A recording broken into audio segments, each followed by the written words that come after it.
वाराणसी पहुंचे पूर्व राज्यपाल कलराज मिश्र ने आतंकी हमले को लेकर कहा, हिंदुस्तान के भाईचारे को बिगाड़ने का प्रयास किया गया। भाजपा के वरिष्ठ नेता और पूर्व राज्यपाल कलराज मिश्र वाराणसी पहुंचे। इस दौरान मीडिया से बातचीत करते हुए उन्होंने कई मुद्दों पर अपनी प्रतिक्रिया दी। रामजीलाल सुमन के काफिले पर हमले को लेकर कलराज मिश्र ने बात की। कहा, राणा सांगा पर टिप्पणी का सबने आलोचना की। अखिलेश यादव ने खुद कहा, इतिहास जैसा है वैसा रहने दें। उन्होंने कहा कि किसी भी हिंसात्मक कार्य की हम निंदा करते हैं। विरोध प्रकट करना ठीक है, लेकिन हिंसात्मक तरीका ठीक नहीं है। पहलगाम में हुए आतंकी हमले पर कलराज मिश्र ने कहा कि आतंकियों ने हिंदू मुसलमान का नाम लेकर हत्या की। जानबूझकर हमारे देश में विभेद पैदा करने की साजिश थी। हिंदुस्तान के भाईचारे को बिगाड़ने का प्रयास किया गया है। पीएम मोदी ने सख्त शब्दों में चेतावनी भी दिया है। पाकिस्तान ने आतंकवाद को बढ़ावा दिया। दुनिया में जहां भी आतंकी हमले हुए हैं, पाकिस्तान की अहम भूमिका रही है। पाकिस्तान के इशारे पर ही पहलगाम में ये घटना हुई है। पाकिस्तान का आईएसआई ही आतंकी संगठन को संचालित करता है।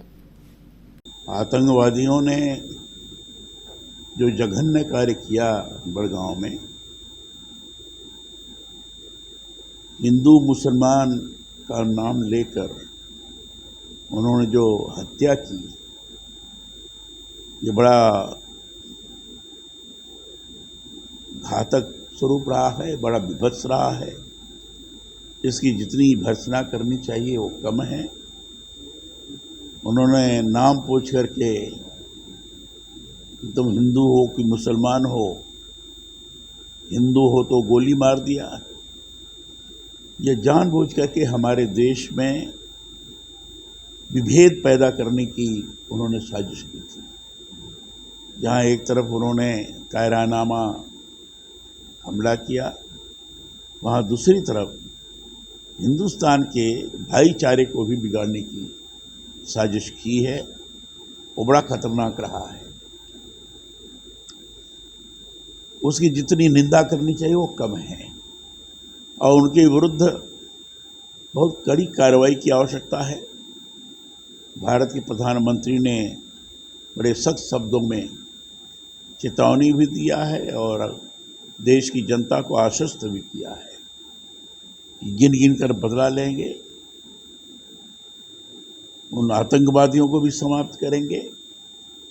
आतंकवादियों को प्रोत्साहित करने वाले लोग हैं उनको भी ठीक करेंगे और जहाँ से प्रेरणा प्राप्त करते हैं ऐसे लोगों को भी ठीक करने में किसी प्रकार की कमी नहीं की जाएगी।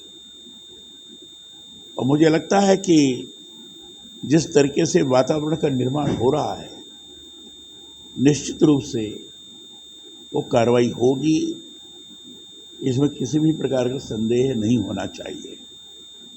और स्वयं पाकिस्तान के रक्षा मंत्री महोदय ने ये स्वीकार किया है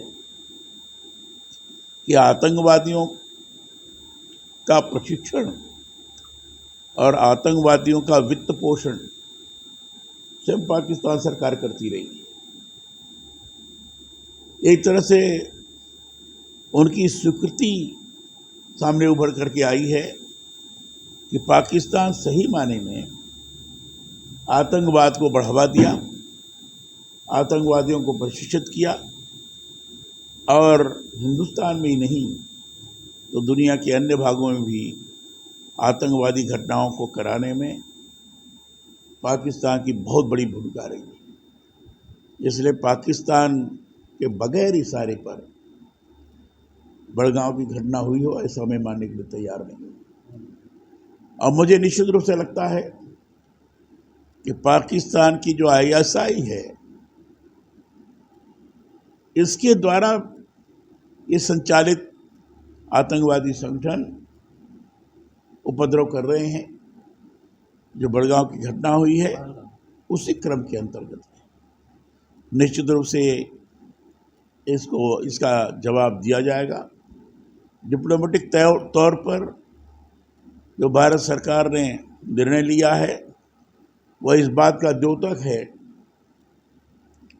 कभी इतना बड़ा निर्णय कभी नहीं हुआ था। पाकिस्तान हिंदुस्तान की लड़ाई हुई, उसमें भी सिंधु जल का जो समझौता था उसको रद्द नहीं किया गया था। ये बहुत बड़ा निर्णय है। इससे ही समझ जाना चाहिए कि कितनी गंभीरता से इस बात को लिया गया है। इसमें सरकार की तरफ से कोई राजनीति की जा रही है, अगर किसी के दिमाग में आता है तो मैं समझता हूँ बहुत गलत है। ये सब लोग एक हैं, सभी दल के लोग एक हैं। सरकार ने स्वयं सर्वदलीय बैठक बुलाकर सारी चीज़ों को व्यवस्थित तौर पर रखा है, इसलिए इसमें किसी प्रकार की राजनीति की जा रही है। अगर कोई इक्का दुक्का बोलता है तो ठीक नहीं बोल रहा है, इस समय बोलना उचित नहीं है। इस समय एकजुटता का ही प्रकटीकरण आवश्यक है। मुसलमानों के द्वारा भी कहा जा रहा है हिंदुस्तान हमारा है, हिंदुस्तान की तरफ अगर पाकिस्तान आंख उठाकर देखेगा तो उसे आंख फोड़ दी जाएगी, ये मुसलमानों की तरफ से कभी कहा जा रहा है। तो हिंदू मुसलमान सभी दल के लोग इस समय इस प्रसंग पर सब एकजुट हैं। इस एकजुटता को तोड़ने के लिए ये राजनीति देकर के बयान देना ये ठीक नहीं है।